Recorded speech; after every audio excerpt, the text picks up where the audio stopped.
Aujourd'hui, donc, comme vous le savez, d'après le calendrier lunaire, le nôtre, on était le 14 Adar Aleph. Donc, c'est ce qu'on appelle Purim Katan. Alors, juste un mot d'introduction, parce que d'abord, on est un peu dérangé, Purim Katan, comme si c'était un petit Purim. La Gemara dira En ben Adar Aleph et Adar Bet. La seule différence qu'il y a entre Adar Aleph et Adar Bet, c'est Kriyat Megillah et Mishloach Manot. C'est-à-dire les mitzvot de Purim. Autrement dit, qu'est-ce que ça veut dire? Pourquoi la Gemara s'exprime de cette façon-là? Surtout, qui a été rajouté, le 1 ou le 2? C'est toute la question. Parce que normalement, et c'est c'est grâce, on va dire, à Nissan, parce qu'il y a un impératif que ça tombe toujours au printemps. Donc il est impossible de laisser un décalage trop se prolonger. On avait expliqué que ce mois, c'est ce qu'on appelle la Shana Me'uberet. En français, on a l'habitude de dire embolismique. Me'uberet, en hébreu, c'est aussi enceinte. Puisque c'est comme si elle avait quelque chose en plus, un mois entier en plus. Donc, Adar est le dernier mois de l'année, toujours d'après la Torah. Donc Nissan est le premier mois et Adar donc étant le dernier, c'est le 12e. Donc si je rajoute après Adar, donc Adar 2. Donc lequel est rajouté? Logiquement, c'est le dernier, le 13e. Or, et c'est assez étonnant, toutes les fêtes et tous les événements sont décalés à Adar Bet. C'est comme si on mettait entre parenthèses le Adar Aleph. Oui, surtout qu'on n'a rien fait de spécial. Aujourd'hui, ni aucune mitzvah. Ni Alanissim, ni rien. Rien du tout. La seule chose, et c'est vrai, on n'a pas rajouté, mais on a supprimé les Tachanounim. Alors, je dis souvent, pourquoi chaque fois qu'on a une date un peu particulière, on supprime les Tachanounim? C'est le cas pour Rosh Chodesh, évidemment Shabbat, Yom Tov, fête et demi-fête. Pourquoi? Parce que tous ces jours-là sont liés à la notion de simcha, de joie. Et quel rapport avec la faute? Puisque Tachanounim, je rappelle, se compose essentiellement dans sa première partie du vidouille. Vidouille, c'est lorsqu'on se penche et on dit Hacham nous bagadnu, bagadnu. Donc on confesse nos fautes. On se confesse devant Akadosh Baruch Hu, évidemment. Donc je le précise. Tu veux dire expier parce que. Non, vidouille, l'évadot, c'est confesser. C'est vrai que ça nous dérange, mais c'est pas parce qu'on nous dérange, parce que d'autres nous ont piqué ça aussi. Ouais, ça. Mais vidouille, l'évadot, c'est une vraie confession. Hein. Vidouille, c'est une confession. C'est pas une expiation. Expiation, c'est kapara. C'est kapara. Alors, et pour quelle raison donc on ne pourrait pas, on supprime cette partie-là? Parce que la faute, le fait qu'on ait fauté, évidemment, va nous mettre dans un état de tristesse. Et comme c'est la joie, il ne faut rien faire ou rien dire qui puisse ternir ou émousser, on va dire, notre joie. Donc, on supprime. S'il y avait eu un enterrement aujourd'hui, évidemment, on ne va pas le repousser, puisqu'il y a une obligation de faire au plus vite. Mais il n'y a pas d'oraison funèbre. Puisque l'oraison funèbre, évidemment, va nous attrister, puisque plus on va vanter les qualités de la personne qui nous a quittés, plus on va se rendre compte du manque. Donc, c'est pour ça qu'on supprime l'oraison funèbre, bien que, évidemment, on va faire l'inhumation. Donc, on ne se rend pas au cimetière, par exemple, on ne jeûne pas. Donc, il y a quand même cette notion de simcha. Et ce qui est étonnant, puisqu'on avait dit Mishenichnas Ada, c'est une citation donc, de la Gemara, Mishenichnas Ada, Marbim Besimcha. Mais cette citation, en tout cas ce que je viens de dire maintenant, c'est la fin de la citation. Ah bon? Oui. Comment commence la citation? Je ne sais pas si c'est Rav Yehuda, je ne me rappelle plus. Qu'est-ce qu'il dit? De même que lorsque le mois de Av rentre, on est Memaed Besimcha, Mishen Nichnas Adar, Marmin Besimcha. C'est-à-dire qu'il a fallu faire un parallèle entre Av et Adar. Je ne comprends pas. Ce n'est pas parce qu'on s'attriste en Av que je me réjouis à Adar. Pourquoi, demandera la Gemara, on doit se réjouir plus en Adar? Le reste du temps, non. C'est parce que là-bas, on a commencé à voir les miracles. C'est vrai que ce n'est pas le 14 où on a célébré, mais déjà depuis le début du mois, on a vu l'issue favorable du peuple juif, on a commencé à voir les miracles. Mais je vous pose une question. Ces miracles ne sont pas plus visibles en Nissan? en Nissan, bah oui, il y a eu Pessah. Bah, Il y a eu Les 10 plaies, Ouais. l'ouverture de la mer Rouge, c'est incomparable au niveau des miracles. mais On a eu le vote. il y a eu.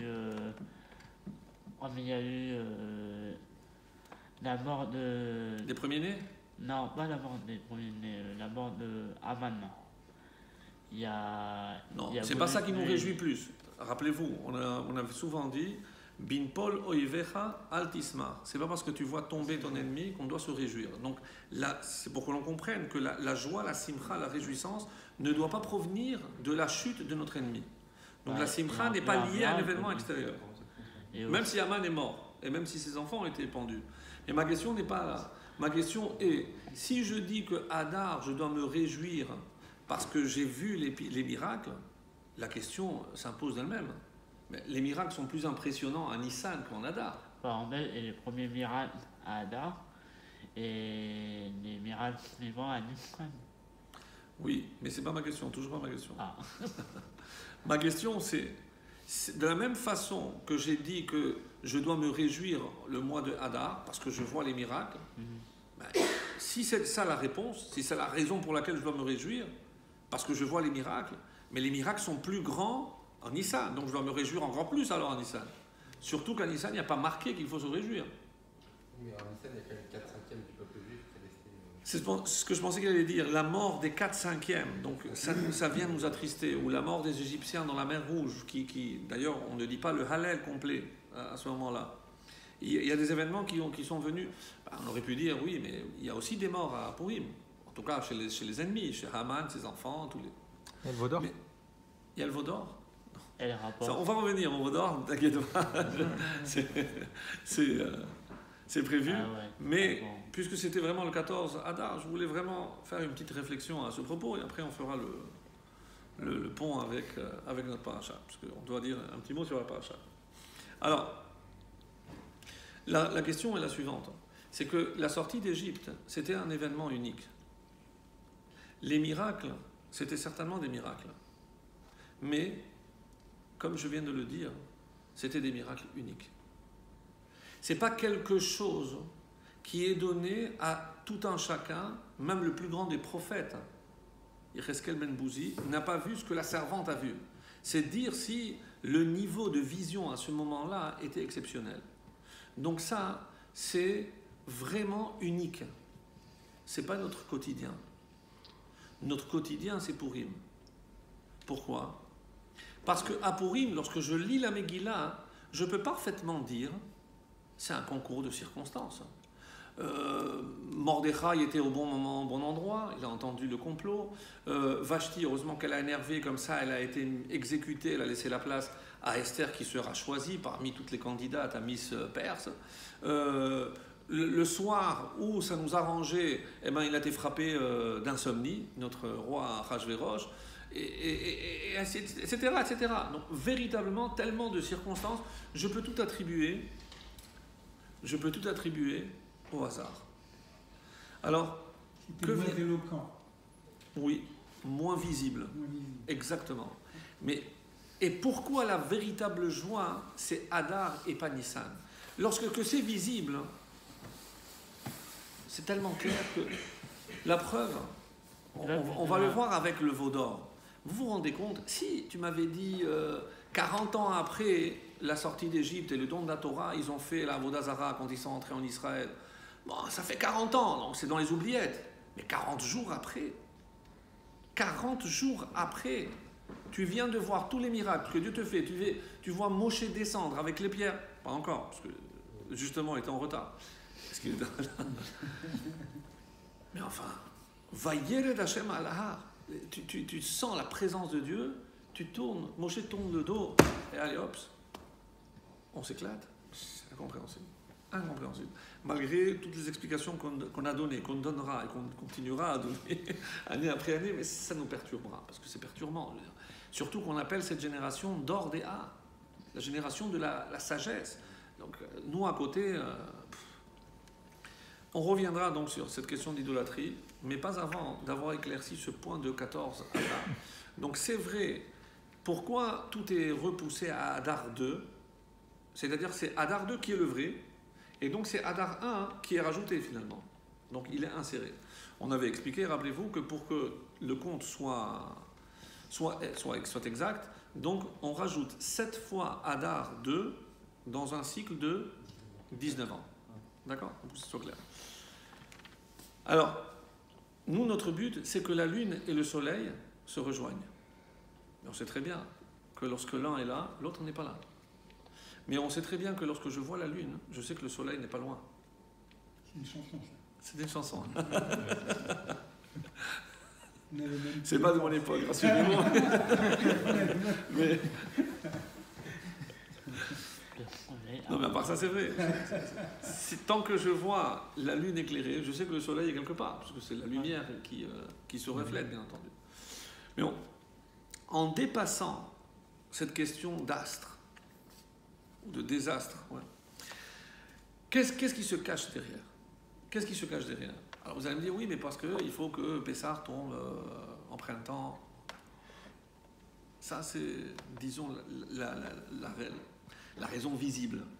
Mais il y a forcément une raison qui est moins visible. Par rapport à Hadar, Par rapport au Soleil et la Lune. Le Soleil représente la puissance. C'est des flux. C'est des flux, non?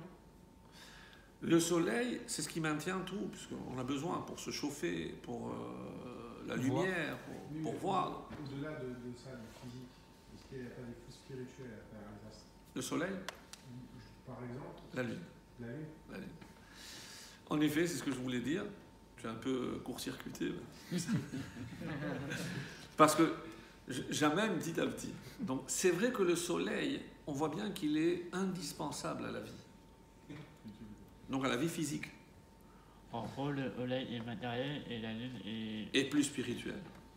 Et donc on revient encore à ce fameux passage où Dieu va diminuer la lune. C'est parce qu'elle l'a souhaité. Non. Mais elle lui a dit Non. je peux pas Ne- je peux pas elle être n'a aussi pas grande que le demandé- soleil. Elle n'a pas demandé réduis-moi. Non. Elle a dit autre chose. Je peux pas être aussi on peut pas être deux à être Deux aussi- têtes pour une couronne. Alors Dieu a dit, tu as raison. Et il l'a diminué. Bon, c'est évidemment, si vous pouviez imaginer tous les secrets qui sont cachés là-dedans, puisque tout ce qui est représenté ou assimilé à la Lune va être diminué. D'où la dimension spirituelle. D'où Israël. D'où l'âme. D'où l'esprit. Tout ce qui est relié, la femme, qui est lunaire. Alors, lunatique, non, lunaire en français. Attention, ne pas confondre. Oui, ne pas confondre. Oh, non, c'est la beauté du français. Ça y arrive. Attends, c'est enregistré, attendez. C'est lui qui a dit. Alors, ce sera répété, attention. Alors, donc, la lune est cachée, elle est masquée. Mais dans les prophéties, qu'est-ce qu'on dit? Qu'à la fin de l'exil, à la fin des temps de Elle cet sera aussi exil, grande que le soleil. elle brillera 7 fois plus, elle sera aussi grande que le soleil. C'est-à-dire, si on reprend ce parallèle, cette symbolique, donc on est en train de dire qu'il sera un temps, j'espère le plus vite possible, où la dimension spirituelle reprendra sa véritable place. C'est-à-dire qu'aujourd'hui, malheureusement, donc tout ce qui est spirituel, tout ce qui est invisible, de l'ordre de l'invisible, on avait parlé longuement, rappelez-vous, à Hanouka, puisque c'est la lutte du visible contre l'invisible. Donc, on revient toujours sur ce leitmotiv, puisque c'est le même, et ça va parcourir toute la et on va voir d'ailleurs le lien avec la paracha. Donc, quand les Chachamim essayent donc d'établir maintenant un équilibre, on va appeler ça comme ça, entre le soleil et la lune, même si c'est par rapport au calendrier, même si par rapport à des détails purement techniques pour que Pessah tombe, etc. Mais il y a quelque chose de beaucoup plus profond à cela. C'est-à-dire, c'est que dans ce monde visible, dans ce monde de soleil, dans ce monde de ce qui est tellement matériel, donc introduire la notion, la dimension spirituelle est très difficile. Est très difficile. Et pour cause. C'est ce qu'on va appeler l'idolâtrie. L'idolâtrie. Et je vais essayer de détailler cela. Donc, juste pour conclure sur Hadar, évidemment que Hadar garde cette notion de simcha, et maintenant on peut comprendre un peu mieux qu'est-ce qui produit cette joie. C'est pas de voir le miracle, c'est de voir la main de Dieu derrière les événements du quotidien. Ça, c'est la vraie joie. Rappelez-vous qu'on avait dit En simcha gedola ke'atarat sefekot. Donc, le pire, c'est de douter. Mais douter de quoi? Que c'est Hachem qui dirige les événements. Et vous savez, je vous donne un exemple simple. Quelqu'un tombe malade. La première réaction, quel est le meilleur médecin? Est-ce que c'est un manque de émouna? C'est de l'idolâtrie. Ah, c'est un peu fort, excusez-moi, monsieur le rabbin, c'est un peu fort, vous allez un peu fort. De chercher un médecin, c'est de Non, Mais non, de savoir qui est le non. meilleur. De chercher le meilleur. Le meilleur. Alors attendez, c'est légitime. Je veux dire, imagine que mon fils, ras de shalom, c'est évident qu'on va aller chercher le meilleur. Oui, mais je ne suis pas en train de dire, c'est ce qu'on appelle la ishtadlut. Évidemment qu'on doit le faire. On doit le faire. Parce que en som prima la messe. On ne peut pas compter sur le miracle, c'est une règle ça aussi. Mais alors, où est-ce que je bascule dans la Avodah Zara? Lorsque je mets toute ma confiance en l'homme, en la médecine, en mon pouvoir, en ma sagesse, en ma force, mon intelligence, mon diplôme, mon savoir-faire. Ça, c'est la Avodah Zara. Donc c'est... Mais quand il y a On un peut... choix entre deux médecins, on peut se dire qu'on ne met pas toute notre confiance sur un plutôt que sur l'autre. Je ne suis pas en train de dire prenons le pire, parce que comme ça, Hachem, tu vois, je te fais confiance. Je sais que c'est pour des semblants, donc on va s'arranger. J'ai du mal à comprendre que c'est de l'idolâtrie. Oui, mais c'est pour ça que je vais détailler. Ça, j'ai juste... Oui, mais c'est pour ça que... Non, ce soir, je vais bousculer un petit peu. Non, mais chaque chose en son temps. Sinon, vous allez partir avant la fin. Donc, non, mais laissez-moi y arriver progressivement. Non, un peu de suspense, quand même. Alors, donc, que représente donc le mois de Hadar? Et je n'ai pas besoin, parce que Mishenirnas Hadar, si c'est lié à Purim, Purim c'est le 14 ou le 15. Et pourquoi dès le début je suis déjà en train de me réjouir? Parce que si je vais célébrer Purim, c'est parce que j'ai réussi à voir la main de Dieu à travers la nature et les événements naturels. Comment Dieu nous l'a prouvé? Parce qu'il a pris un texte où son nom n'apparaît pas une seule fois et il a dit voilà, ça fait partie de la Bible. Il n'y a même pas le nom de Dieu. En quoi c'est un écrit saint s'il n'y a même pas le nom de Dieu? Oui. Parce que c'est comme ça qu'il faut lire l'histoire. Mikra Megillah, on en reparlera si Dieu veut dans la suite. Mikra Megillah, c'est lire la Megillah. C'est pas simplement lire la Megillah, c'est lire l'histoire, lire les événements. Donc, c'est pas écouter BFM ou France Info pour savoir ce qui se passe. Non. Il faut des lunettes spéciales. Il faut un prisme spécial. Et ce prisme, qu'est-ce qu'il va nous permettre de voir? La main de Dieu dans tous les événements. Tous? Oui, tous. Même ceux auxquels vous pensez? Oui, même ceux auxquels vous pensez. C'est très difficile. Très difficile. Et c'est pour ça que, regardez, Purim, c'était la première tentative de solution finale. Ni plus ni moins. C'était exactement solution finale. Haman a été le précurseur de la solution finale. Même dans le Voda. Pour l'instant, je n'en parle pas, mais je vais faire le lien.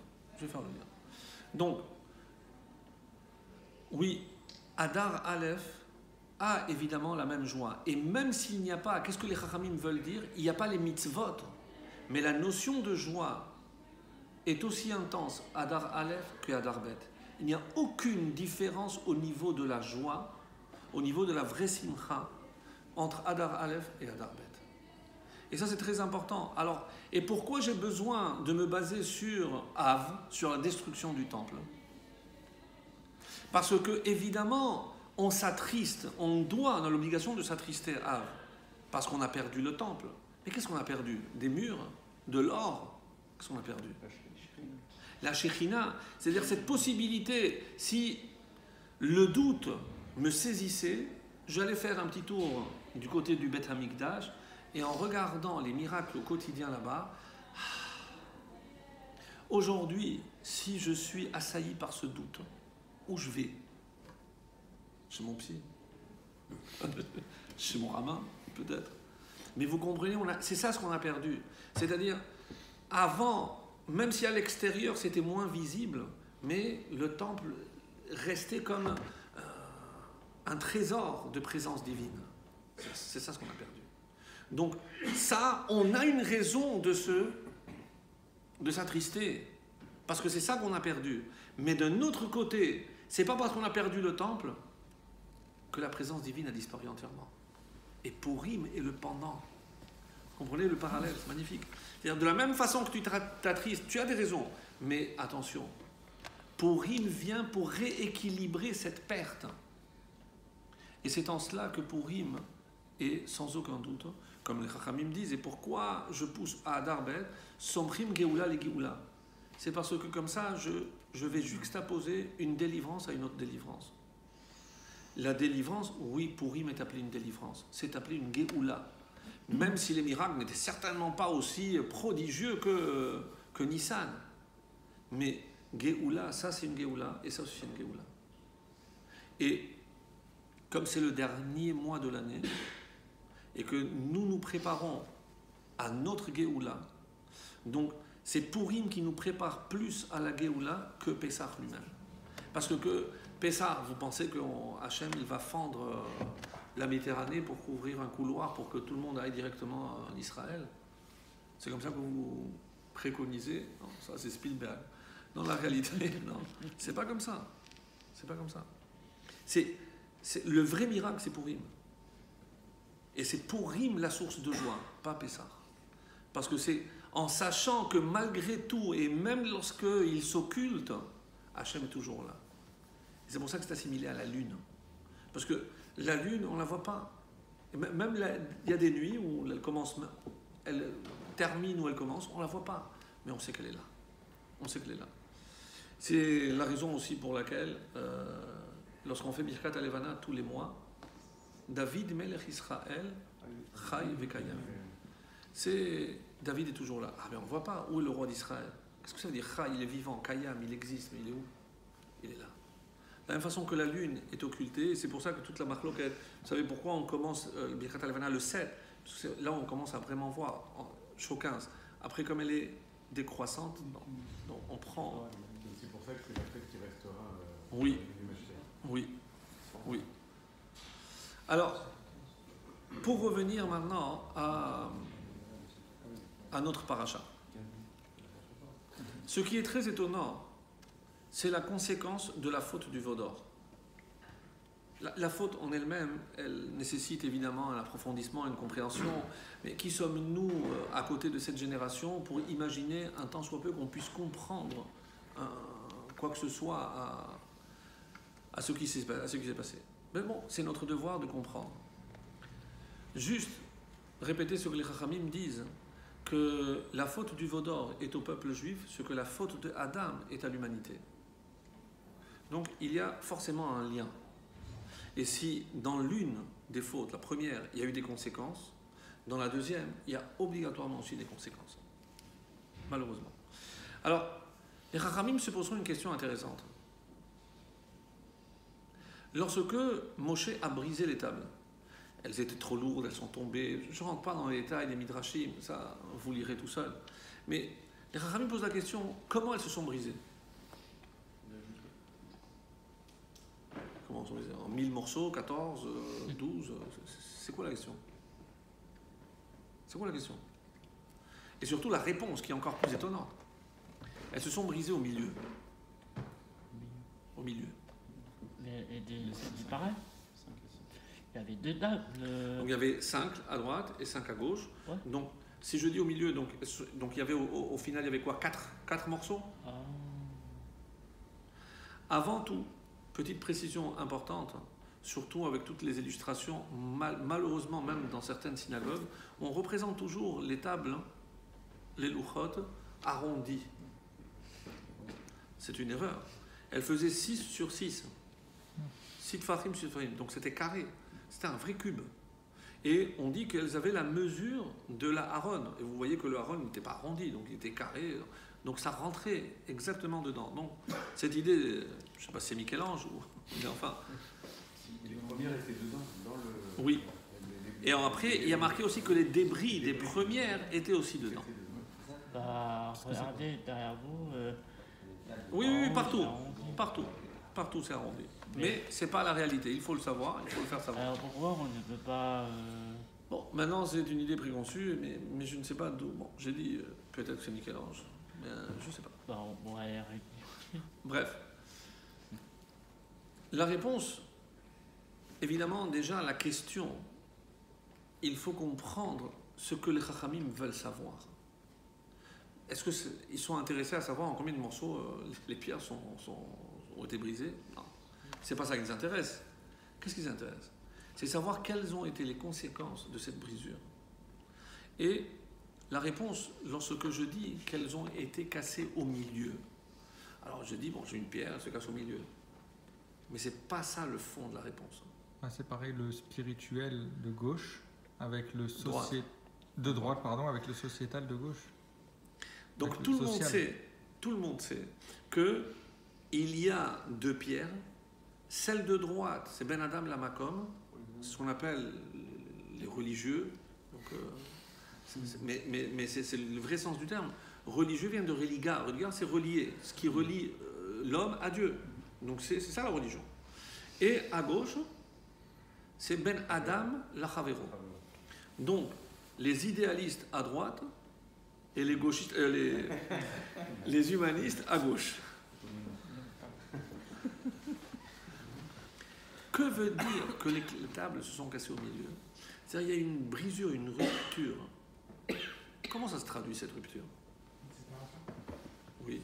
Ça veut dire qu'aujourd'hui, je peux avoir un religieux, excusez-moi pour le gros mot, hein, un religieux qui mange strictement kasher, qui fait scrupuleusement Shabbat, mais c'est un arnaqueur, c'est un grossier personnage avec son épouse, c'est un... Comment on peut concilier une vie religieuse avec un comportement aussi inconvenant pour rester propre, alors que c'est la même Torah qui te demande aussi de te comporter avec ton prochain? De la même façon, on aura des hommes très bien pensants, très intellectuels, très élevés, tout ce que vous voulez, mais pas une once de religion de dimension spirituelle. Ça n'a rien à voir. On peut être un... Oui, c'est plus compréhensible.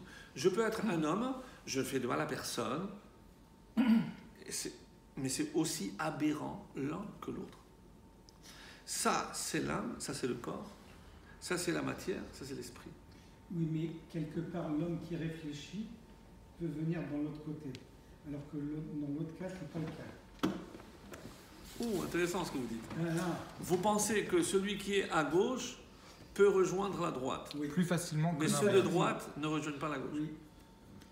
Si je suis d'accord, parce que celui de droite va être convaincu que son lien avec Hachem lui autorise quasiment tout, tandis que celui de gauche, il a le lien terre à terre, donc il peut relier encore Hachem après. Vous savez, moi, j'ai souvent, des fois, j'ai des khatanim que je prépare, et bon, je teste un petit peu le niveau de pratique, etc. Et j'ai toujours la même question. Non, mais on mange kasher, mais à la maison.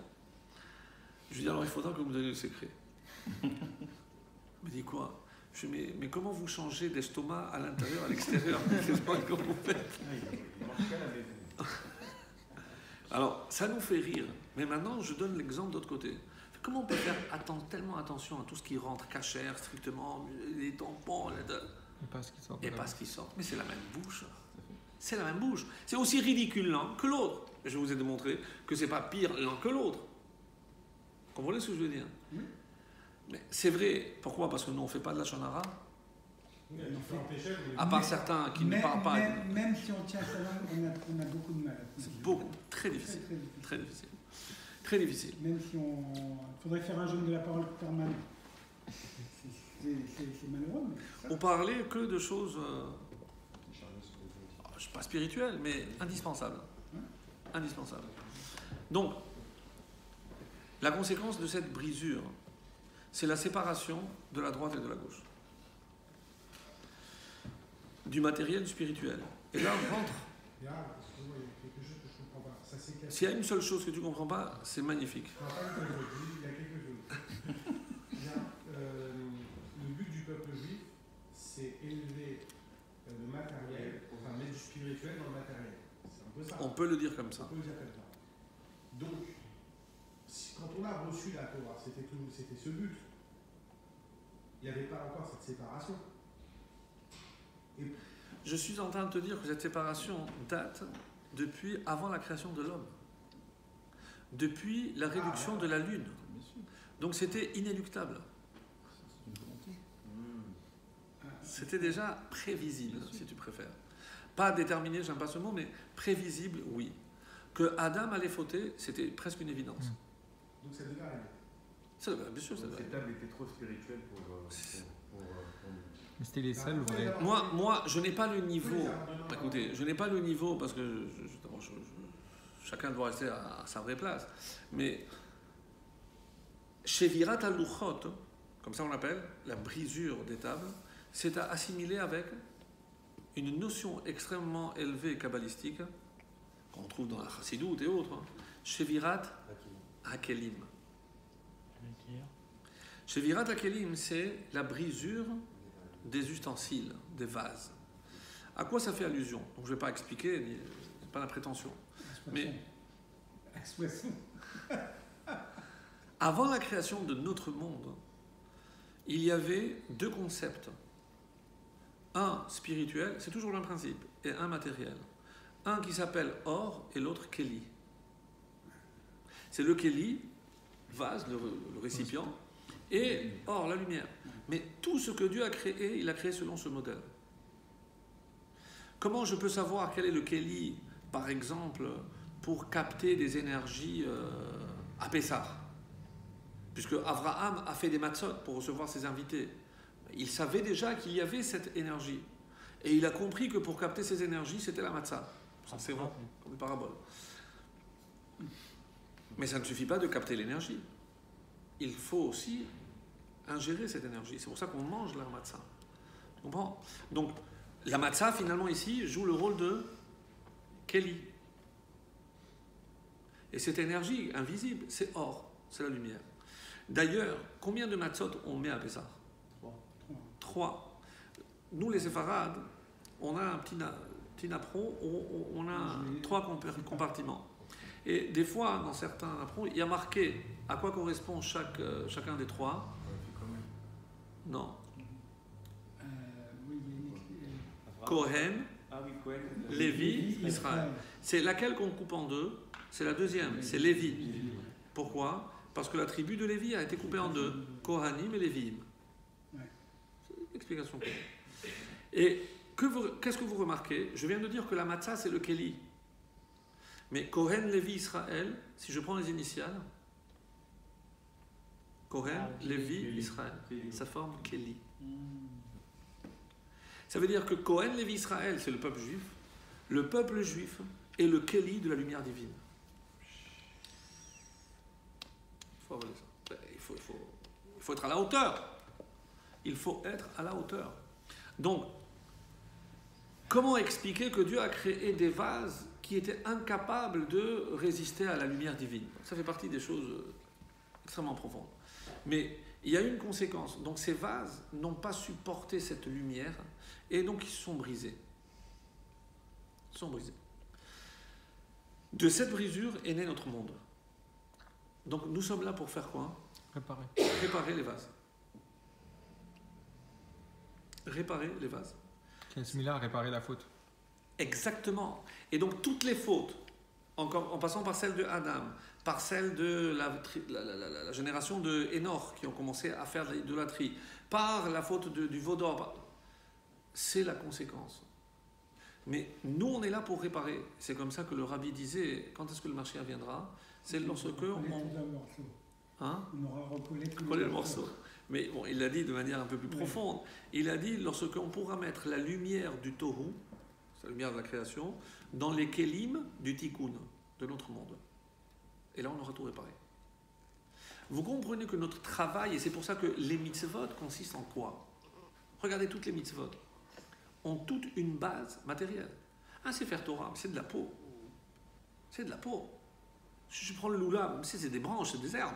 Je dois faire une souka, qu'est-ce que je prends? Des branchages. Les mitzvot les plus importantes, je les fais toujours avec un support matériel. Je suis en train de réparer des kélim. Parce que ce n'est pas tout ce qui est Kéli ici dans ce monde. Je montre que oui, il peut y avoir de la lumière même dans le plus bas. Même dans le niveau les plus bas. On avait parlé pour les habits du Kohen, comment il avait, il essayait d'élever tous les niveaux de la création. Et ça, c'est notre rôle. Ouais. Ça, c'est notre rôle. Et c'est pour ça que, évidemment, on pourrait dire, mais enfin, je ne comprends pas. Si c'est Moshe qui n'est pas là, Moshe n'est pas là, alors remplace Moshe. Va voir Aaron et dit, écoute, ton frère n'est pas là, tu prends les commandes. C'est plus logique. Mais lui a voulu attendre, mais les sorciers. Enfin, il y en a qui alors lui, il voulait gagner du temps, c'est pour ça. Eux aussi portaient des habits, ils avaient de l'ordre. Mais allez chercher les femmes. D'ailleurs, ce serait peut-être à l'origine de ce qu'on dit que les hommes n'ont pas l'habitude de porter des bijoux. Ça vient de là. Mais qu'a dit Hachem? Il a dit tout peuple. Et c'est à Moïse. Oui, en parlant du Erev Rav. D'accord. Donc en fait, ce n'est pas le peuple réellement qui est sorti, ce sont les âmes qui, elles, ont voulu s'assimiler, qui ont commis non, c'est le peuple que Moïse a voulu... Le Erev Rav, on parle du Erev Rav. Oui. Pourquoi? Qu'est-ce qui est marqué dans la paracha quand ils ont terminé le veau? C'est curieux d'ailleurs. Bon, parce qu'on dit qu'ils ont reproduit ce à quoi ils avaient été habitués pendant 200 ans. Donc c'était le bélier, le mouton. Donc pour eux, c'était une divinité. Il y a une autre explication à ça, c'est que Micha avait volé la planche avec marqué... La planche, le camia, voilà, où il y avait marqué le nom, Aléchour, etc. Qui avait confectionné, certains prétendent que le pharaon, voyant qu'il n'allait pas pouvoir les attraper, il a infiltré, il a envoyé... D'où cette notion aussi de convertis qui peuvent s'avérer finalement être des infiltrés. Des infiltrés, voilà, c'est pas des vraies âmes qui reviennent dans le clan d'Israël. Mais ce que je ne peux pas dire, c'est que c'est une raison suffisante pour refuser toute conversion. Ça, c'est pas possible. Qui a fait de Moshe ce qu'il est? 2 femmes qui les 2 étaient converties. Tipora, sa femme, et Bithia. C'est pas lui qui va repousser. Et on peut être 100% Le plus grand rabbinique, c'était des convertis. On ne sait pas ça. Rabbi Akiva, c'était un converti. Pardon? On peut être 100% juif et avoir une âme de la on sait pas, ça c'est pas automatiquement alors, converti. Je vais lever un petit voile, mais très très petit, à notre petit niveau, sur ce que le Harizal dit concernant ces âmes. On l'avait peut-être évoqué, je ne sais pas, parce que Mahamar, dans une sikha aussi, on parlait de ça, mais bon, c'est du Harizal. On dit que au début de la création, le début de Bereshit, Ve'haaretz haïta tohu vabohu ve'choshech al penei tehom. Rappelez-vous ce qu'on avait dit. Ve'haaretz, et la terre était. Certains disent à quoi ça fait allusion, puisque dès qu'on parle au début de la Torah, on dit Eretz, c'est Eretz Misraïm. Ve'haaretz, c'est l'exil d'Égypte. Haïta, ça a été, ça c'est fini. Après, Tohu, Bavel. Bohu, Paras et Madaï. Ve'choshech, obscurité, c'est Yavan, la Grèce. Al penei tehom, l'abîme, c'est Édom, le plus long, 2000 ans. Et après, qu'est-ce qu'il y a marqué? Ve'ruach Elokim, merachefet al penei hamayim. Et l'esprit, je traduis tel que c'est la convention, et l'esprit de Dieu planait sur la surface de l'eau. Un verset qui ne veut rien dire. Comprenez-vous quelque chose? La terre était tohu-bohu. C'était le chaos. Dieu a créé le désordre. Obscurité. Bon, je veux bien, il n'y a pas de lumière. Mais quel besoin de me dire qu'il y a de l'obscurité? L'abîme. L'abîme de quoi? Il n'y a rien. Et l'eau. L'eau existait déjà? On ne comprend rien. Ne cherchez pas la traduction parce que elle ne veut rien dire, cette traduction. D'accord? Alors, c'est pas que j'ai la prétention ni d'expliquer ni de corriger la traduction, c'est pas mon but. Mais les Chachamim disent Ruach Elokim, c'est qui? Ruach Shel Mashiach. Rucho Shel Mashiach. C'est l'esprit du Mashiach. Et quel rapport? Pourquoi je dis ça que c'est Elokim? Nous, comment on traduit Elohim généralement? Dieu. C'est la rigueur, c'est ça. C'est la rigueur, c'est Dieu. C'est faux. Il y a une autre acception à ce mot Elohim, dans la Torah elle-même, pour désigner Les juges. bravo. Les juges sont appelés Elohim. Quel rapport? C'est pas des dieux parce qu'ils jugent, c'est pas des dieux. Non. Ah, parce qu'ils appliquent avec rigueur la loi. Est-ce qu'ils sont justes? Est-ce qu'ils sont justes? Ils appliquent la volonté divine, en quelque sorte. Mais Elohim, c'est toujours au pluriel. Et ça vient la racine du mot Elohim, ce qui est quelle? C'est la puissance. Elohim, c'est les forces, c'est la puissance. Et quelqu'un qui juge, il détient une certaine puissance. Parce qu'il peut exécuter quelqu'un, il peut condamner à mort quelqu'un. Mais c'est une puissance, de vie ou de mort sur quelqu'un, c'est pas plus. Pas plus. Donc, Veruach Elokim, ici, de quoi on parle? C'est la puissance. Et c'est quoi? En quoi consiste cette puissance? Merachefet al penei Maïm. Maïm, on sait très bien que c'est une image qui désigne la Torah. Donc, le Mashiach plane, l'esprit plane sur la Torah. Mais pourquoi c'est pas dans la Torah? Ça devrait être dans la Torah, pas au-dessus de la Torah. Ou sur. Al-Péné, Péné, c'est Pénim. On peut traduire aussi Pénim, Péné, dans l'intérieur. Oui, Panim. Mais pourquoi on appelle la face Panim? Parce que Pénim, c'est l'intériorité. Parce que le visage extérieur révèle l'intériorité. Donc Al-Péné Amaïm, c'est dans l'intériorité de la Torah. C'est pas à l'extérieur. Donc ça n'a rien à voir. Et c'est pour ça que le Harizal dit Merachefet, la racine du mot, si je prends la première et la dernière lettre, c'est Met. Et qu'est-ce qu'il reste? Rapah. Rapah, c'est Perach. C'est une fleur.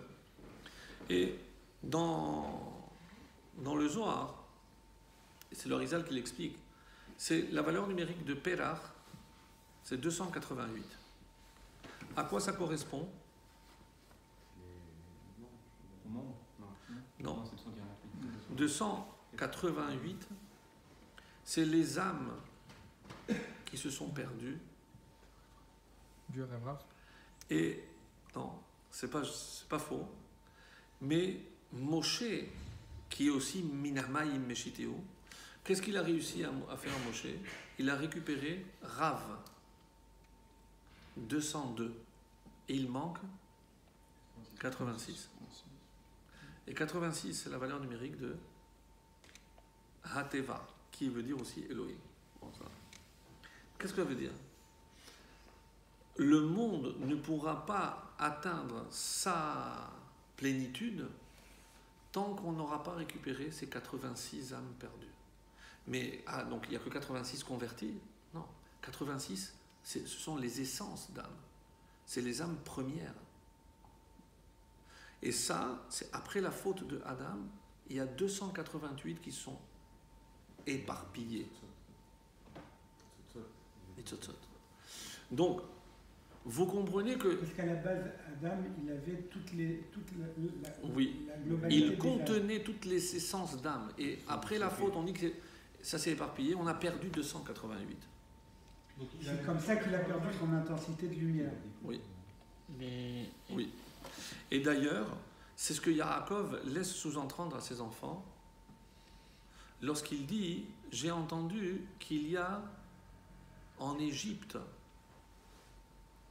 bar. » Bar, c'est du blé, mais on n'a jamais vu ce mot. Bar. Mais bar, c'est Rav. C'est 202. J'ai entendu, Yaakov a senti que qu'en Égypte, il y avait 202 âmes. Descendez. Qui va préparer le terrain? Yosef. Et qui va récupérer ces âmes? Rav, Erev Rav, c'est Moshe. Donc il faut arrêter de dire que Erev Rav, c'est les méchants. Donc ils sont venus compléter. Mais bien sûr. C'est-à-dire que tout le travail de Yosef en Égypte, c'est de préparer ces âmes à être sauvées. Et qui va les sauver? C'est Moshe. Les faits ils sont sortis avec eux, Oui. c'est sûr qu'ils... Oui. C'est sûr. Mais pourtant, ceux qui ont fait le veau d'or, on dit que c'est des descendants de Bilram directement. Ses enfants même. Oui, Ils disent que ses c'est ses enfants. enfants. C'est ses enfants. Et ils sont sortis d'Égypte quand même. Donc c'est que... Est-ce que dans le Erev Rav, à part ces 202, il y avait certainement des poussières? Quand je dis poussières, c'est ce qui ne faisait pas partie des 202, c'est sûr. C'est sûr. C'est sûr. Mais pourquoi il fallait que ces 202 âmes, elles viennent avec le peuple juif? Parce qu'il n'y a que nous qui pouvons récupérer ces âmes. C'est notre rôle. Et donc aujourd'hui, elles sont éparpillées. Oui. Et c'est pour ça que je ne suis pas en train de dire qu'il faut lancer une campagne de conversion pour récupérer tout ce... Non, c'est pas ce que je suis en train de dire. Mais on ne peut rejeter aucun. Parce que peut-être que parmi ces âmes, il y a les débris de ces âmes-là. Vous comprenez ce que je veux dire? Je ferme la parenthèse. Donc, mais ils ont leur place parce que comment ils disent « Elle est Elokecha Israël » voici tes dieux Israël. Mais qu'est-ce qu'ils auraient dû dire? Elle est Elokeinu. C'est voilà notre... Non, mais qui parle? C'est le Révra. Et il parle à qui? À Israël. Elle est Elokecha. Voilà maintenant Israël, voilà tes dirigeants. C'est de là, d'ailleurs, qu'on déduit que c'est le Ravav qui parle. Bon. Pour revenir à quelque chose de plus terre-à-terre, et par rapport à ce qu'on a dit avant, qui, je conçois, est très dérangeant. Quel était le besoin de ces hommes? Comme Rambam dira, d'une manière très simple, mais c'est son fils qui le dit en nom de son père. Rabbi Avraham ben le Rambam, le fils du Rambam, qui s'appelle Rabbi Avraham. Il dit, j'ai entendu au nom de mon père que comment expliquer que cette génération qui est sortie d'Égypte a pu faire le veau d'or? Et qu'est-ce qu'il répond d'une manière très simple? Pour nous apprendre qu'on ne peut pas changer la nature d'un homme aussi vite qu'on le croit. C'est pas parce qu'on voit un miracle qu'on va être métamorphosé. Oui, mais ils n'étaient pas habitués à avoir des choses surnaturelles. Ils n'ont pas vu comme... Moi, je te dis, maintenant, ceux qui ont vécu la guerre des 6 jours, il y a combien? 7 pays contre Israël, 7 ou 8 en nombre. Même d'après les statistiques, la probabilité qu'Israël ait une chance sur des milliards. Donc, c'était pas un miracle. Ceux qui ont vécu et qui ont vu, n'ont pas vu la main de Dieu, oui. Et le lendemain, ils ont vaincu leur occupation. C'est pas parce que je vois un miracle, et ça c'est la force aussi du peuple juif, en faveur ou en contre, ça dépend si c'est en contre. Mais Parce qu'on a toujours l'impression que le miracle est surnaturel. Alors que parfois il peut passer Mais par la grandeur du peuple juif, c'est qu'il ne se laisse pas impressionner facilement. Mais là, il y a plusieurs Nous, on le voit ça plus comme un défaut, un inconvénient. Mais comment, après avoir vu tout ce qu'ils ont vu? Mais justement, nous, on ne se laisse pas impressionner. Ah, d'accord, sors tous les effets spéciaux que tu veux. Ben, nous, la preuve, on n'a rien à manger, on n'a rien à faire de tes feux d'artifice. Nous, on veut du pain. Ouais, mais il y avait ceux aussi, qui n'avaient pas vécu la sortie d'Égypte. Oui. Il y avait la Oui. génération. Mais là, c'est tous ceux qui sont sortis. Je ne parle pas 40 ans après. Ça, la faute du veau d'or, c'est la génération qui est sortie. C'est ceux qui ont tous vu. Il n'y a pas. Rambam dit, pour nous montrer à quel point la nature humaine a une certaine routine qu'il est très, très difficile de changer. Et ce n'est pas parce qu'on va voir un événement majeur qu'on va être métamorphosé. Pourquoi? Parce que la nature revient au galop. D'où l'importance, dans un domaine qui nous touche tous, de l'éducation. Nous, on se dit, on ne voit pas forcément les résultats immédiatement. On répète, on essaye d'éduquer nos enfants, etc. Mais on ne voit pas forcément le résultat. Je crois que c'est le rabbi qui avait donné cette image, je ne me rappelle pas. Il avait dit, Si vous voyez quelqu'un avec des béquilles, et il boit, et vous demandez d'où tu viens, je dis, je viens de l'orthopède. Je dis, mais c'est un nul, il n'a rien fait. Tu es encore avec les béquilles. Ce n'est pas parce qu'on est avec des béquilles. Donc pourquoi? Parce que, d'ailleurs, ça s'appelle rééducation. Parce que ce n'est pas du jour au lendemain, lorsque j'ai une fracture, que tout redevient comme avant. Il y a un travail. C'est long, c'est pénible, il y a des efforts. Mais dans tous les domaines, c'est pareil. Et il n'y a pas d'événements miraculeux. Même ceux qui font Teshuvah, personne ne va dire « Ah, un jour, j'ai vu une lumière. » Méfiez-vous. Et justement, est-ce que ça va pas banaliser un peu le miracle? Il y a tellement de miracles que les a banalisés à leurs yeux. Et finalement, c'est pour ça qu'il s'est retiré. Je répondrai encore une fois, on ne se base pas sur Pessah, mais sur Purim. Et à Purim, personne ne viendra dire « Ah oui, mais il y a eu des miracles. » Mais où ils sont? Le plus sceptique dira « Ben non, c'est le hasard. » Mais le croyant verra la main de Dieu derrière ce hasard. Mais pas Purim. On ne prend pas Pessah, pardon, Purim. On ne prend pas Pessah comme... C'est ça la différence. Donc, ça c'est l'explication du Rambam. À un niveau un peu plus profond. Ils n'ont pas cherché à remplacer Dieu. Ils ont remplacé Moshe. On peut voir aussi que c'était Mashiach ben Yosef, vu que c'était le matériel. Et après Moshe, il vient avec Mashiach ben David.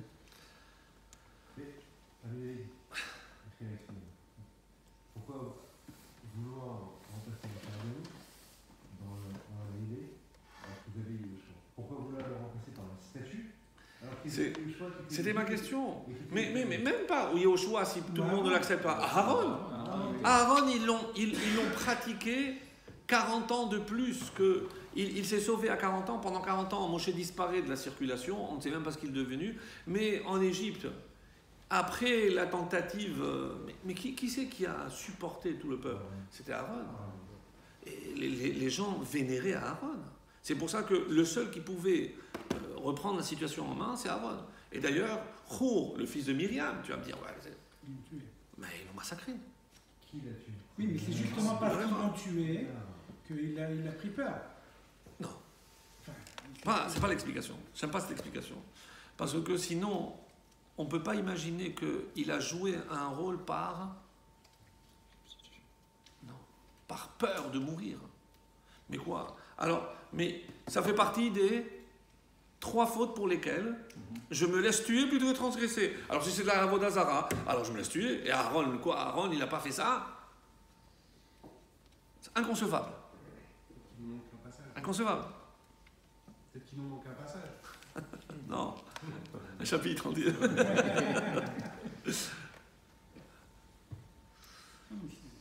Qu'est-ce qui se cache?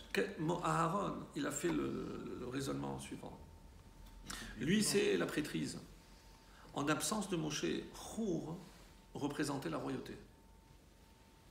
Puisque Moshe était comme un roi. Tant qu'il n'y a pas de roi issu de David, Moshe avait le rôle de roi. Il n'a pas le rôle de Kohen Gadol, puisque c'est son frère qui l'a pris. Aaron a fait le calcul. Aaron s'est dit, ils ont tué Hur, il n'y a plus de roi. S'ils tuent le prêtre, le peuple juif ne peut pas exister sans l'un des deux. Donc si il me tue, le peuple disparaît.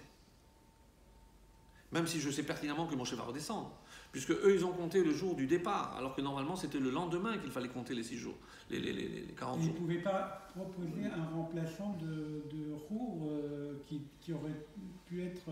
Parce qu'il y a marqué, comment on sait par rapport à Hur? Parce qu'on dit, Vaya, Aaron a vu, il a vu, et il leur a dit, Pirkou, Nizme, Zahav, allez chercher les bijoux de vos femmes. Oui, par ce raisonnement-là, si vous le tenez, finalement c'est la peur. Mais pas pour lui, pas la peur pour lui. Non, mais bravo. C'est-à-dire, il a fait passer, même s'il s'attendait à être puni pour cela, mais il s'est sacrifié, il était prêt à se sacrifier pour le peuple. Même si moi je dois être sanctionné, mais au moins le peuple d'Israël restera. C'est ça le raisonnement qu'il a fait. Et ça, La preuve, c'est que Dieu va lui donner la prêtrise. Donc s'il avait vraiment fauté, c'était inconcevable qu'il ait pu... il aurait dû se laisser tuer comme roux. Donc à aucun moment, il a été question d'idolâtrie. Et maintenant, j'aimerais revenir sur cette notion d'idolâtrie. Parce que, aujourd'hui, très sincèrement, vous pensez que ce qui attire, ce qui risque d'attirer un juif, et lorsqu'on regarde les mises en garde aussi tellement nombreuses dans la Torah contre l'idolâtrie, on dit, mais aujourd'hui, qui c'est qui va aller bon, parce que 2 ou 3 juifs vont aller voir ce qui se passe chez les bouddhistes. C'est pour ça toute la Torah, à qui elle s'adresse? C'est ça, non. Nous, aujourd'hui, on va aller commencer à sculpter, mettre... Je ne comprends pas. Oui, mais n'oubliez pas, Rav, que à l'époque de Ezra, ils ont prié pour que disparaisse le Yetzer Hara de la Avodah Zara. C'est-à-dire que la Avodah Zara était tellement puissante et il y a quand même des résidus. Comme je disais tout à l'heure, la Avodah Zara, c'est pas ne pas croire en Dieu ou croire en autre chose. Mais même comment elle a commencé, comme Rambam l'explique, en utilisant des intermédiaires. Non, je sais que c'est Dieu, mais bon, je préfère prendre un très bon médecin. C'est pas la Avodah Zara comme nous on l'imagine devant un Bouddha d'aller se prosterner. C'est pas de ça qu'on parle ici dans la Torah. C'est pas de ça qu'on parle. C'est associé en-od milevado. Cette notion, lorsqu'elle est poussée à bout, il n'existe rien en dehors de lui. Quoi? Mais il y a des médecins, il faut... Oui, il y a les tu dois faire ce que tu dois faire.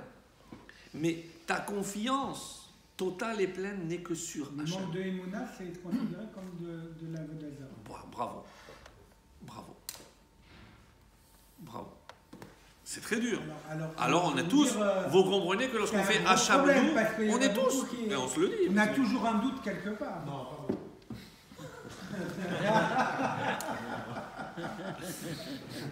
Non, mais c'est évident, il y a toujours les amis, c'est une évident. situation qui arrive. Mais c'est évident. Quand quelqu'un tombe malade, pourquoi lui, pourquoi... Mais c'est évident. Encore une fois, c'est plus très difficile, ça. Très difficile. Mais c'est pour ça que la Torah, elle nous aide. C'est pour ça que le 3e temple qui est assimilé à Yaakov, qui représente quelle fête? Bravo. Sukkot. Et comment on appelle la Souka dans le Zohar? Tzila d'Imhemnuta. C'est l'ombre de la Emouna. Yaakov représente la Emouna. C'est-à-dire que même avec Abraham, c'est Pessah, le premier temple n'a pas tenu. Yitzhak, c'est la rigueur, c'est Shavuot, c'est la loi, n'a pas tenu. Et grâce à quoi va tenir le 3e temple? C'est la Emouna. C'est grâce à l'Emouna qu'on l'aura et c'est grâce à l'Emouna qu'on le gardera. Donc c'est sûr qu'elle est au-dessus de tout. Yaakov, donc, la faute de l'idolâtrie dont on parle ici, c'est pas simplement imaginer qu'on peut remplacer Dieu. C'est mettre des intermédiaires. C'est que chaque fois que je place un intermédiaire, et c'est à notre petit niveau. Mais d'ailleurs, Moshe s'est battu contre ça quand Dieu lui a dit maintenant, je te laisse gérer et je mets un prophète avec toi. Je mets le plus grand des prophètes, mais je fais l'intermédiaire. Enfin, ça sera un intermédiaire. Moshe s'est battu contre ça. Il a souffert. Il a négocié longtemps. D'ailleurs, ce que je n'ai pas dit, c'est qu'on a payé un prix. Quel a été le prix pour faire disparaître le Yetzer Hara de l'Avodah Zara? Qu'est-ce qu'on a perdu en même moment? Il n'y a plus après.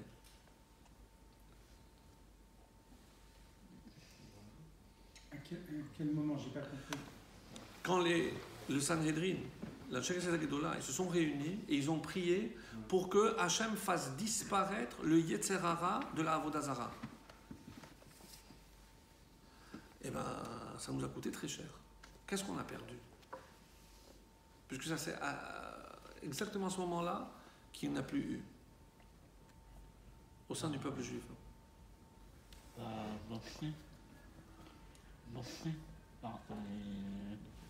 Non. La prophétie. Ah, on a perdu la prophétie. On a perdu la prophétie. La névoie. Hachem a dit, vous voulez? Très bien. C'est l'équilibre. Bravo. Zé leumat zé bar Elohim. Donc, il y avait cette force, mais il fallait aussi contrer la force par les Nevi'im. Les Nevi'im qui rappelaient la parole de Dieu. Donc, il était là toujours pour rééquilibrer. Ah, vous voulez perdre ça? Vous perdrez les Nevi'im. Et on n'a plus de prophètes. On n'a plus eu de prophètes. Mais Alors, Oui, mais ça a été remplacé. oui, Parce que les Chachamim. Chachamim, je ne sais plus qui écrivait ça, mais c'est très bien dit. C'est-à-dire que les prophètes imposaient, alors que les sages proposaient. Très bien dit. C'est sans faire de jeu de mots. Mais un avis, il a une vision, il vient, il impose. Voilà, Dieu a dit ça. Ben, c'est tout, il n'y a pas de choix. Alors que les Chachamim, eux, ils proposent. Ils ne l'imposent pas. C'est pour ça qu'aujourd'hui, on ne peut pas imposer. On n'a pas la force d'imposer quoi que ce soit. Et même ce discours, ce type de discours, on impose. Les gens ne sont pas sensibles à ce discours. Alors, je voudrais juste, pour entamer la conclusion. C'est Yahoo qui va faire le manœuvre. Oui, exactement. C'est le prophète des prophètes. Le prophète des prophètes. Qu'est-ce qui a entraîné? J'ai dit qu'il y avait un lien entre la faute de Adam Arishon et la faute du Vaudor. Qu'est-ce qui a été la cause de ce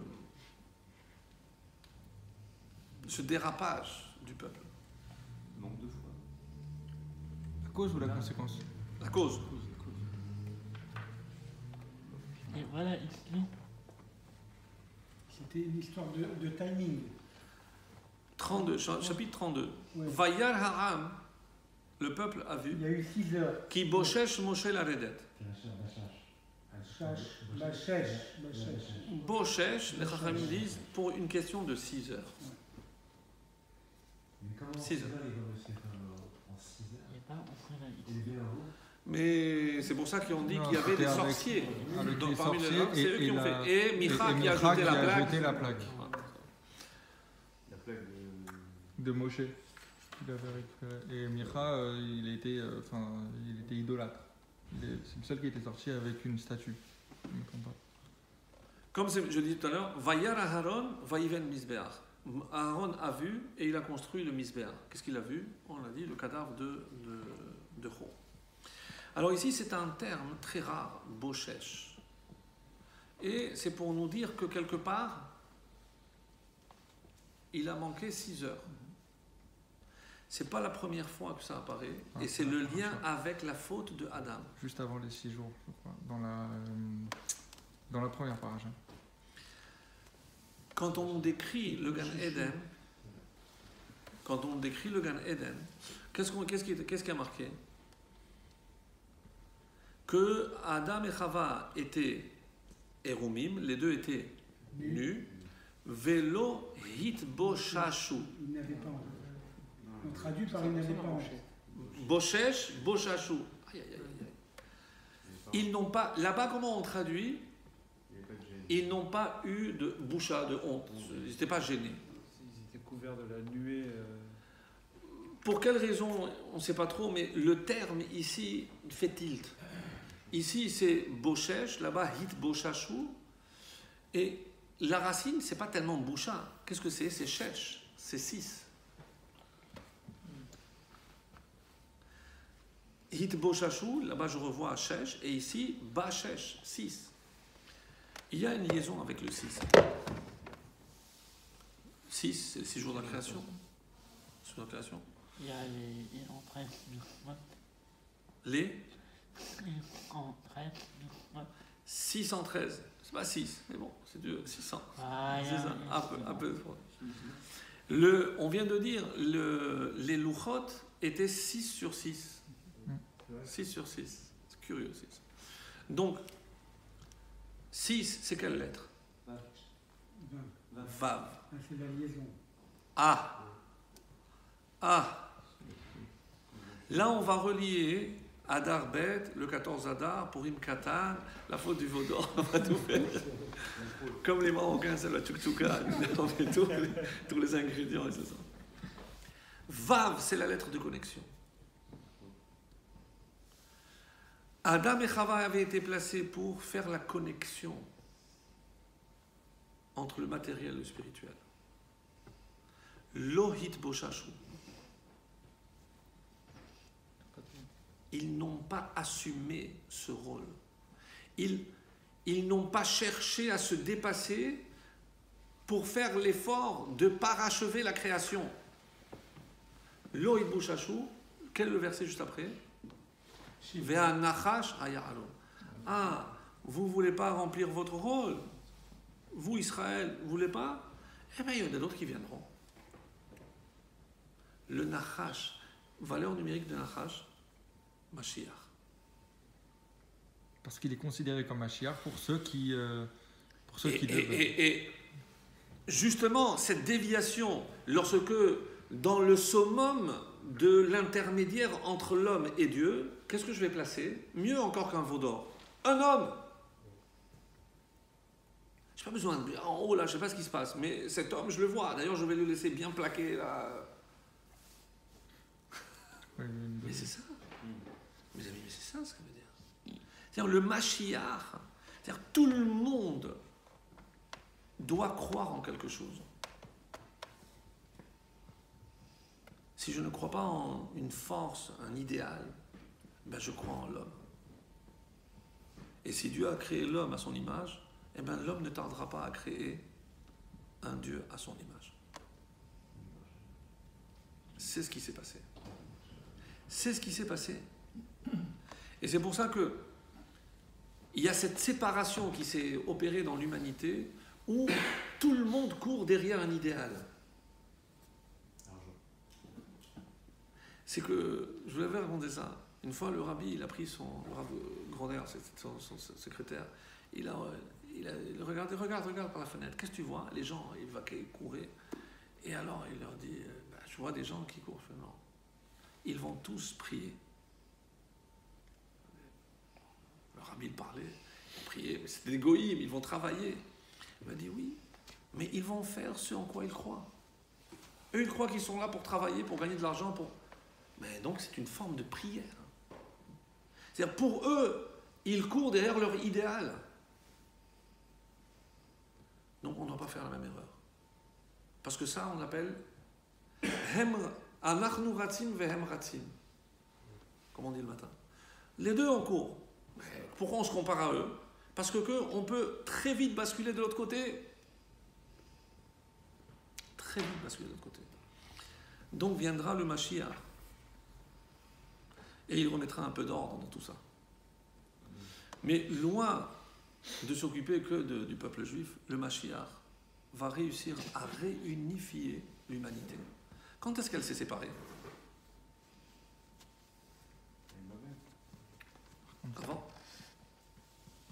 Avant le Chine. Quand est-ce que l'humanité, je ne parle pas du peuple juif, l'humanité, elle s'est séparée? Ah, à la mort de... Babel? Non, avant. À la mort de entre Aaron et Caïn et Hevel? Ouais. Ça aurait pu, c'est pas ça. Ah.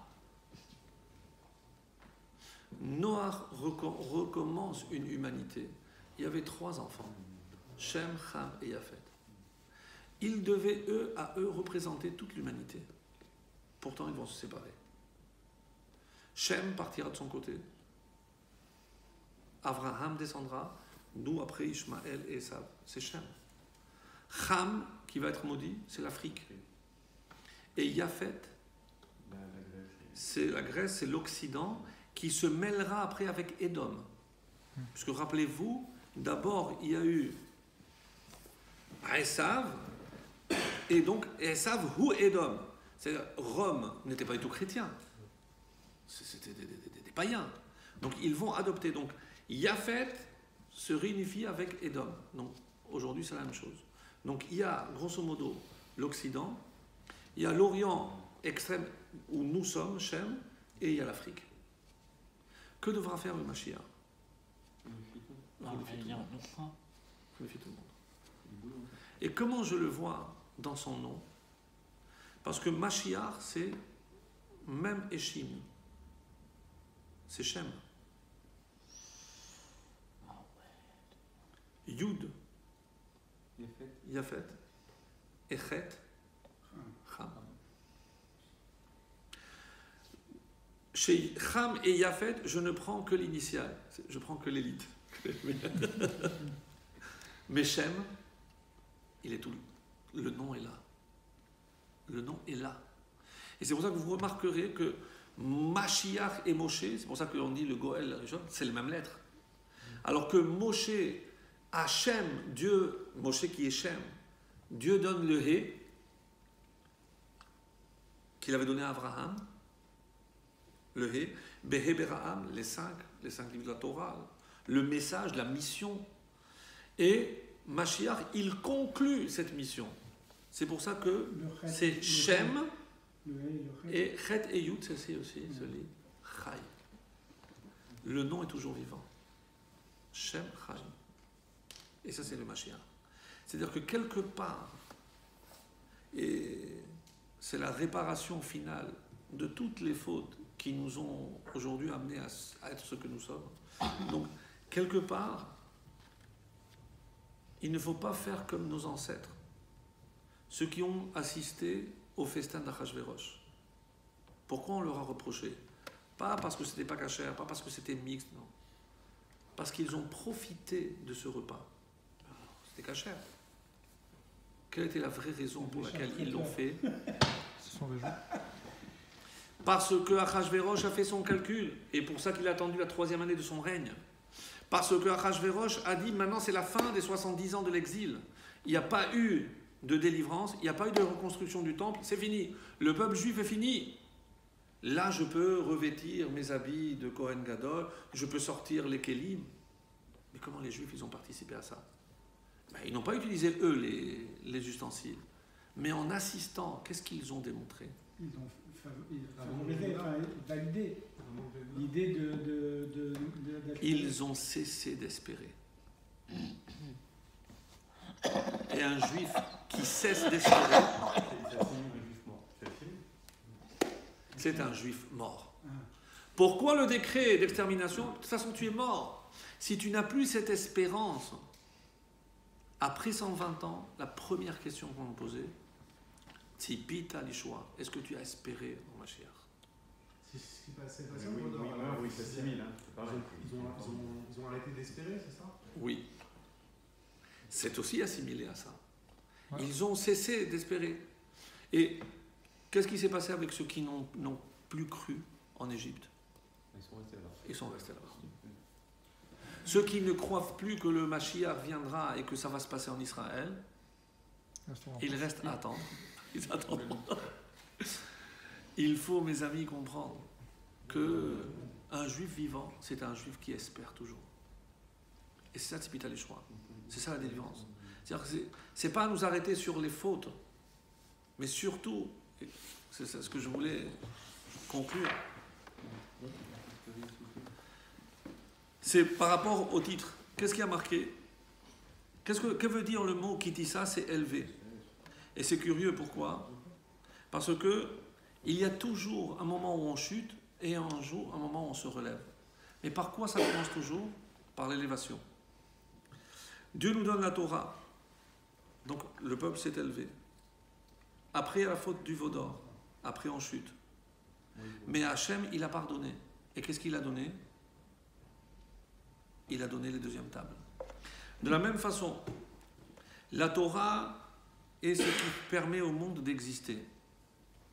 Malheureusement, après la destruction et l'occultation du divin, la Torah n'a plus sa place. Même chez nous, combien de juifs ont abandonné? Je ne parle même pas d'identité, mais la vraie vie. Et donc, Yerida Rouchanit. Ça, c'est la vraie chute, qui correspond à la faute du veau d'or. Et par quoi ça va se terminer? Par la venue du Mashiach. Et ça, c'est ce qui va, si Dieu veut, quitter ça.